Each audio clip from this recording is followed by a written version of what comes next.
आज आपण बनवतो झणझणीत तर्रीदार अशी खानदेशी रेसिपी। आपण आज जी रेसिपी बनवतोय ना ती अगदी नवशिकी लोक ज्यांना जेवणाचा कंटाळा येतो ते देखील अगदी प्रमाणबद्ध पद्धतीने आणि चविष्ट बनवतील।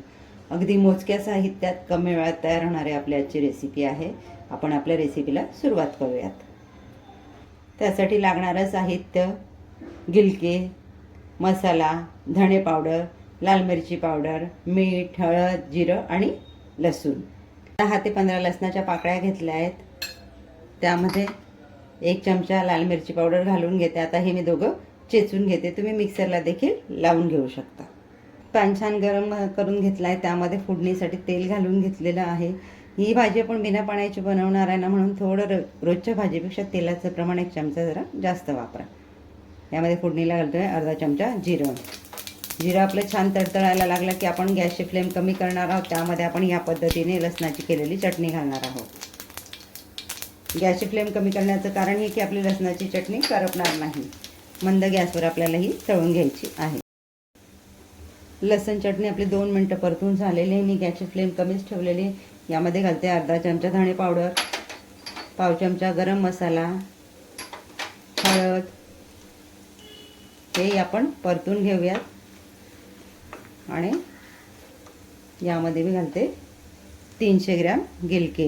या पद्धतीने मी फोडी करून घेतले। 300 ग्रॅम गिलके आणले, स्वच्छ धुवून घेतले, या पद्धतीने त्याच्या फोडी करून घेतल्या। आता मी त्या आपल्या पावडर मसाल्यांमध्ये घालून घेते आणि त्याला मंद आचेवर 1-2 मिनिटे या पद्धतीने खालीवर करून परतून घेते।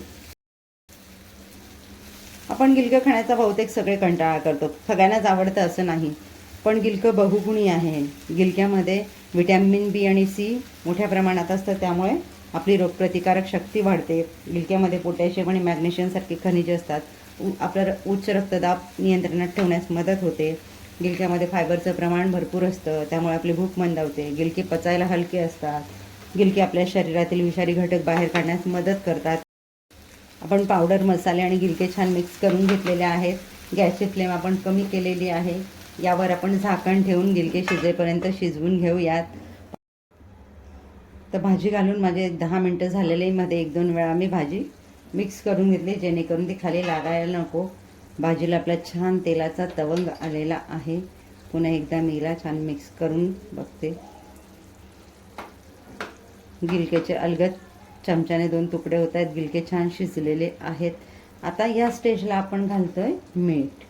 एक छोटीशी पण महत्त्वाची टिप आहे, कुठलीही तुम्ही फळभाजी पालेभाजीच्या वेळेला बनवतात ना, त्यानंतर शिजल्यानंतर ती आकसली जाते, मग कमी होते।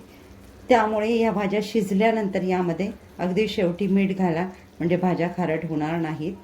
मीठ घातल्यानंतर 1 मिनिट गॅस सुरू ठेवा आणि नंतर गॅस घालवून द्या।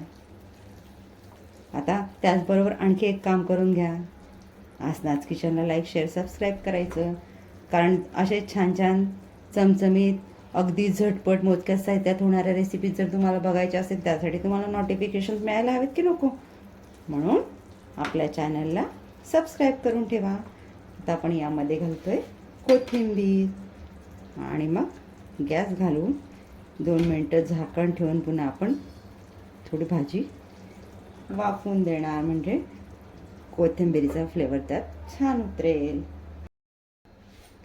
तर आपण छान प्लेटिंग करून घेऊयात। इथे भाजी शिजण्याचा वेळ थोडा कमी जास्त होऊ शकतो। आपण यामध्ये जरा देखील पाण्याचा वापर केलेला नाहीये। गिलक्याला त्याच्या अंगाचं पाणी सुटले, त्यावरच गिलके आपले छान शिजलेले आहेत। तयार आहे आपली झणझणीत तर्रीदार खानदेशी पद्धतीने लसण मिरचीची गिलक्याची भाजी। तुम्हीही बनवून बघा, तुम्हालाही नक्की आवडेल। भेटूयात पुन्हा एका नवीन व्हिडिओमध्ये एक नवीन रेसिपीसह। थँक्यू।